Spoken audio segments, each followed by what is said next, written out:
Hello ladies and gentlemen, welcome back to Uncle Matt's Cookery Lessons. I'm going to be making aioli, which is like a garlic mayonnaise.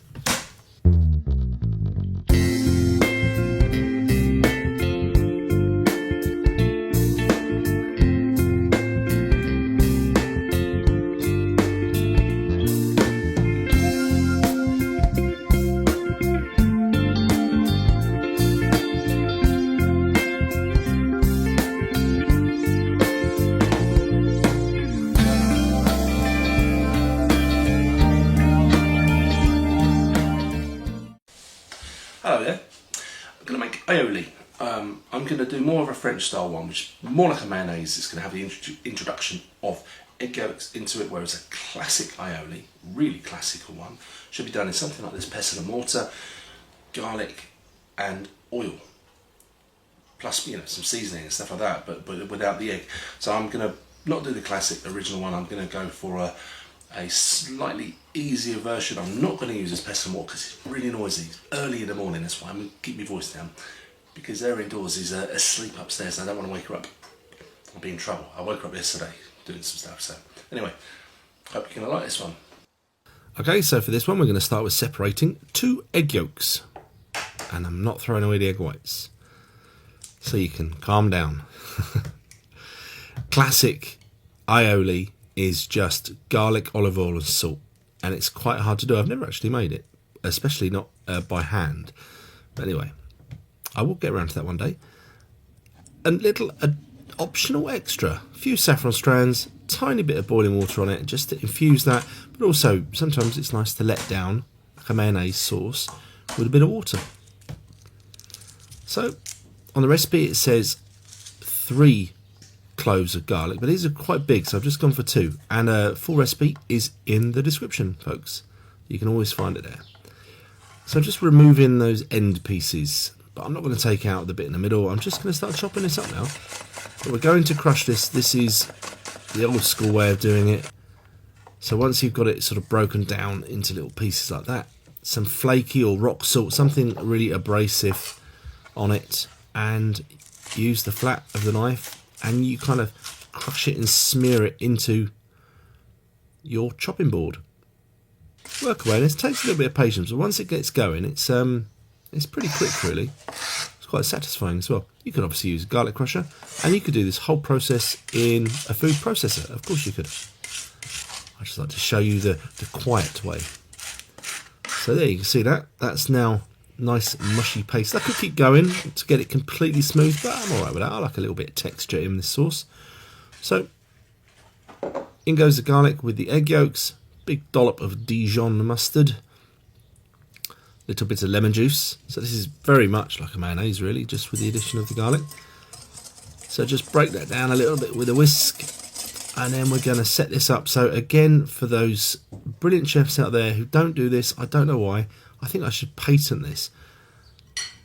A towel, a pan, towel flipped over into the pan, and look, yes, I'm trying to show you, look, how easy is that? That will now stay nice and still, leaving me one hand to whisk continuously whilst adding in this olive oil really slowly. I mean really slowly, just a few dribbles. Don't stop whisking whatever you do, but you can stop pouring anytime you want and just catch up if you think that the oil is getting ahead. I don't know why I've lifted it up so high there. Every now and again you can stop and just make sure you catch up. And change the camera angle, had a little chat with the director there. And this is all looking rather nice. Now this recipe, it's quite forgiving. You could really keep going on with the oil forever, I think. What I did there, I showed you, I changed the oil. So I thought it was enough with it's really quite strong, that extra virgin olive oil. So I'm now going for a canola oil, like a neutral oil, light one. In goes the saffron and a bit of water, just for that nice little colour contrast. A bit of pepper, and carry on with a bit more of the neutral oil.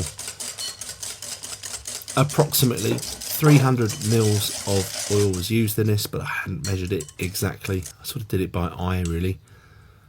Time for a little taste, and lovely.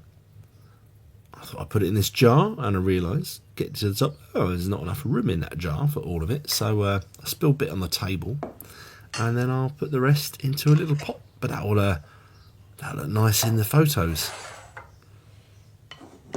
like that pot. Kind of looks Mediterranean. The history of this, it really is a Catalonian, but also the province, so sort of that North Spain, South France, that region. That is my latest very successful attempt at sourdough. I've been having a go every week since I published my first video on it, and I think I've got it cracked. I'll do another video to try to show you how I've been doing it, but very happy with that one. A nice little bit of roast beef. I bought that beef, just a cheap bit of beef, just so I could have roast beef sandwiches. I felt that strongly about having a roast beef sandwich. So I thought, well, you know, this video is a bit boring if you just make the aioli. A few slices of tomato, absolutely lashings of aioli onto the sourdough. Spread that out there like so. Oh, hands up, who wants a roast beef sandwich right now? I see many hands. Oh, what is it about sarnies? They're so lush, aren't they? So a little bit of salt and pepper on the tomatoes, a little bit of rocket on top of that, and squish that down. Anyway, I'm going to hand you back over to me now. Aioli, it's done.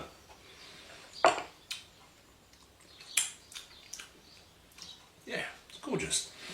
And I do think it's important, well, it depends on your taste, not to use like all just extra virgin olive oil, because it can be a little bit overpowering. So that I'm pleased I put maybe, I don't know, 15-20% of the oil in there was a light canola oil.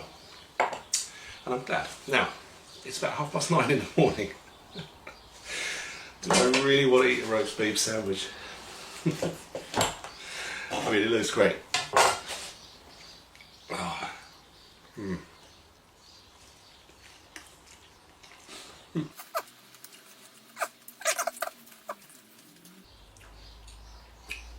That is a great sandwich.